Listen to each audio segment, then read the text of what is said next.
cher Luc. On est tombés amoureux tellement vite. Je me suis dit que j'allais t'écrire pour te raconter tout ce que j'ai pas eu le temps de te dire. Alors, voilà ce que tu dois savoir sur moi.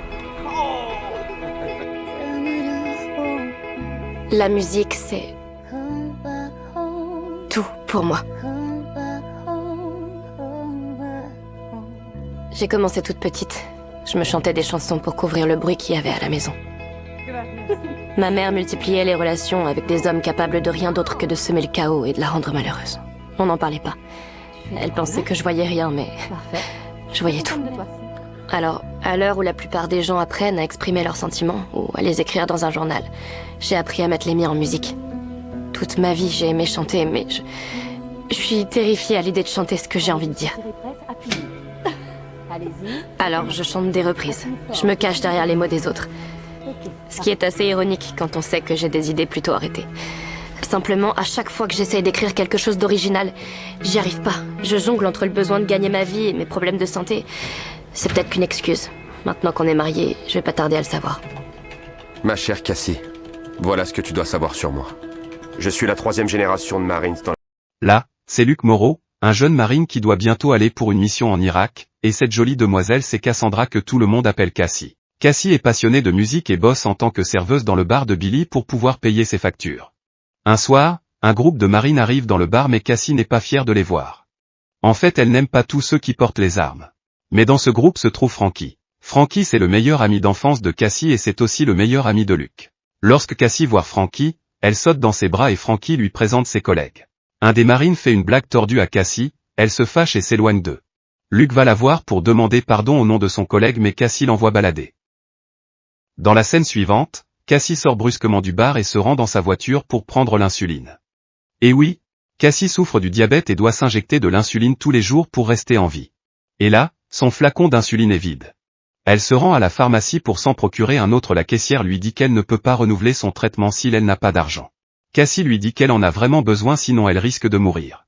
La caissière est catégorique, pas d'argent, pas de traitement. Puis la maman de Cassie arrive et lui fait un prêt mais cet argent est insuffisant, alors Cassie part de la pharmacie sans son insuline.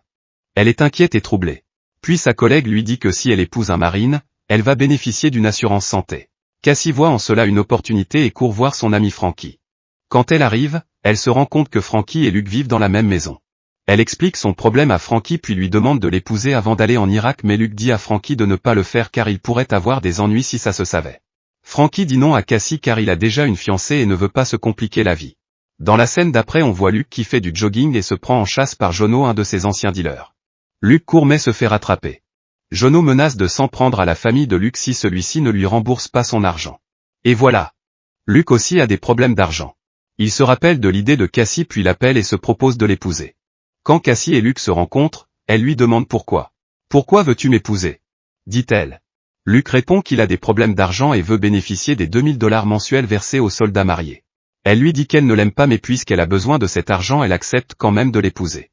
Alors Luc lui explique toutes les contraintes et les dangers que ce faux mariage implique. Primo, à la veille de son départ, les deux devront passer la nuit ensemble dans un motel réservé par l'armée. Secondo, une fois en mission, Luc devra continuer à communiquer avec Cassie comme un vrai couple le ferait. Tertio, elle ne doit en parler à personne et quattro, si jamais il venait à être démasqué, ce serait la cour martiale pour Luc et une condamnation pour Cassie. Malgré toutes ces contraintes et risques, Cassie ne renonce pas mais se focalise plutôt sur les avantages car elle est plus inquiète pour sa santé qui se détériore à chaque minute qui passe. À la veille du départ des marines, Luc épouse Cassie. Le soir venu, les deux rentrent dans le motel. Mais il n'y a qu'un seul lit dans la chambre. Luc dit qu'il avait pourtant commandé 2 lits mais Cassie ne le croit pas. Puis s'étant assis sur le lit, Luc se confie à sa femme et lui dit qu'il a peur par rapport au mariage mais aussi par rapport à la mission en Irak. Cassie essaie de le réconforter et les deux finissent la nuit en amoureux. Le matin, Cassie accompagne Luc à la base pour son départ, toutes les familles des autres marines sont là et se disent au revoir les larmes dans les yeux. Cassie est étonnée de voir sa mère mais ne sait quoi dire à son mari. Puis Luc, voyant qu'elle est embarrassée, lui dit au revoir, l'embrasse et entre dans le bus. Dans les scènes d'après on voit Cassie dans sa chambre, elle pense à ce qu'elle a vu lors du départ des marines. Elle pense à l'inquiétude qu'elle pouvait lire sur les visages des femmes et enfants de ces hommes. Et à partir de ce moment elle commence à s'inquiéter elle aussi pour son mari. Puis elle lui écrit et lui raconte tout sur sa vie et son passé. Luc fait de même. Les jours passent et les deux continuent à communiquer comme un vrai couple. Cassie a même écrit une chanson pour Luke et tous les autres soldats au front. Et alors que Luke et ses camarades sont réunis un soir après une dure journée, Cassie fait un appel vidéo. Luke et ses amis lui demandent de leur faire un a cappella de ce chant car ils en ont vraiment besoin. Cassie chante et tous les marines dans la salle et même ceux dans les couloirs écoutent avec beaucoup d'attention puis applaudissent et félicitent Cassie. Dans la suite, Cassie décroche un contrat avec une maison de disques et pendant qu'elle est en route pour la maison, elle tente désespérément d'appeler Luke pour lui annoncer la bonne nouvelle mais tombe sur son répondeur. En fait, ça fait déjà 3 jours de suite qu'elle n'a aucune nouvelle de son mari.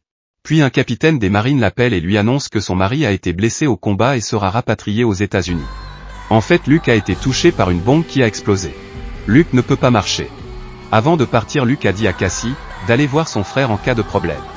Mais Cassie a perdu son contact. Elle cherche donc sur le net et trouve l'adresse de Jacob Moreau, mais ce Moreau n'est pas le frère de Luke mais son père. Luke et son père ne s'entendent pas et donc c'est vite. Elle annonce la nouvelle à son beau-père et le père est surpris d'apprendre que son fils est devenu marine et qu'il est même marié. Ils vont à l'hôpital où Luke a été rapatrié et le médecin dit que Luke va bien mais qu'il aura besoin d'une rééducation. Luke n'a pas de maison, donc ses parents déduisent que son appartement c'est celui où vit Cassie et ils l'amènent chez elle. Cassie dit à Luke qu'elle ne veut pas vivre avec lui dans la même maison. Mais Luke lui dit qu'ils n'ont pas le choix, ils doivent faire semblant pour ne pas éveiller les soupçons. Alors elle lui dit qu'elle ne s'occupera pas de lui, elle ne cuisinera pas pour lui, en plus, Luke va dormir sur le canapé. Entre-temps, le dealer Jono a laissé un message à Luke le menaçant cette fois-ci de s'en prendre à sa femme s'il ne solde pas sa dette.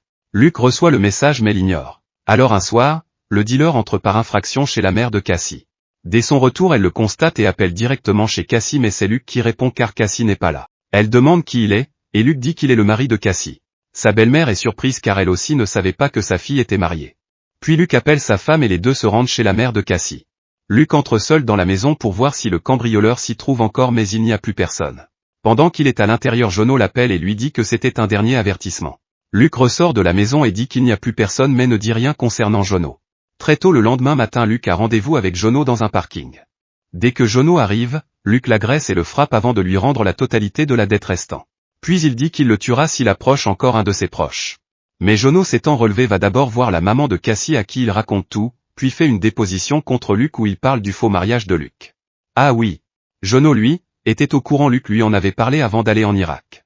La mère de Cassie dit à Cassie que c'est à cause du Luke qu'elle a été cambriolée et Cassie devient furieuse et dit à Luke de libérer son appart car il représente un danger pour elle et sa mère et elle veut même divorcer. Luke essaie de la rassurer mais elle lui dit qu'elle part pour un concert et qu'à son retour elle ne veut plus le revoir. Luke étant dépassé par les événements, met ses chaussures et s'en va courir malgré sa douleur aux pieds. Et quand il revient, il est arrêté pour avoir arnaqué l'État et il va comparaître devant le tribunal militaire. Puis on voit Cassie qui est de retour de son concert et elle reçoit un appel du père de Luke qui lui apprend que Luke a été arrêté et qu'il sera jugé demain. Le lendemain, Cassie assiste au procès de Luke. Le juge dit que Cassie étant une civile, son dossier sera transféré aux autorités locales et qu'elle risque des poursuites pénales. Luke se retourne et regarde désolément sa femme. Puis il se lève et déclare avoir contraint Cassie à l'épouser. Alors le juge le retient pour coupable et déclare Cassie non coupable. Luke est condamné pour 6 mois de prison et commence à purger sa peine dès demain 17h. Cassie rentre chez elle mais ne cesse de penser à Luke. Puis le lendemain, jour où Luke doit être déféré, elle se rend à un concert dans l'après-midi. Elle monte sur scène et cartonne. Et alors qu'elle est ovationnée par tout le public, elle se dépêche vers sa voiture puis roule vers la base pour retrouver Luke. Quand elle arrive, ils sont sur le point de l'amener mais Luke demande à ce qu'on lui accorde 2 minutes avec elle. Sa demande est acceptée. Et Cassie déclare alors tout son amour à Luke. On n'a pas beaucoup de temps, pas vrai? Non, en effet. Alors, voilà ce que je vais te dire. On s'est promis de prendre soin l'un de l'autre. Dans la santé comme dans la maladie, et c'est ce qu'on a fait. Et je crois que c'est un vrai mariage. Je crois que c'est de loin la chose la plus vraie qui soit jamais arrivée. Je m'en vais, je reviens pas avant 6 mois. J'ai envie de t'attendre. Et je veux dormir par terre avec toi quand il y a de l'orage dehors. Et je veux que tu sois le premier à écouter mes chansons. Et je veux te voir mettre tes chaussures de sport pour aller courir. Et je veux être celle vers qui tu reviens, parce que je t'aime. Merci d'avoir regardé, n'oubliez pas de vous abonner si vous ne l'avez pas encore fait, likez et on se retrouve bientôt pour un nouveau résumé.